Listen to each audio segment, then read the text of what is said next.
आज मकर संक्रांतीचा सण। आज मकर देवीने संकटासुराचा नाश केला आणि म्हणून मकर संक्रांत साजरी केली।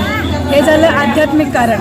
आणि भौगोलिक कारण म्हणजे सूर्य मकर वृत्ताच्या समोर असतो आणि हळूहळू आजच्या दिवसापासून दिवस वाढत जातो आणि म्हणून आपण आज मकर संक्रांत हा सण साजरा करतो। हे झालं भौगोलिक कारण। मकर संक्रांत हा सण सवाष्णींचा आहे।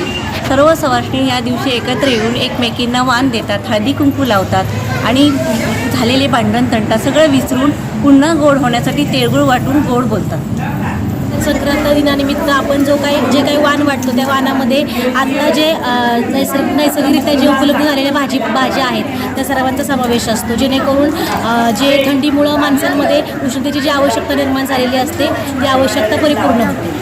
ह्या संक्रांतीनिमित्त ह्या भाज्यांचं आणि तिळगुळाचं विशेष महत्त्व आहे।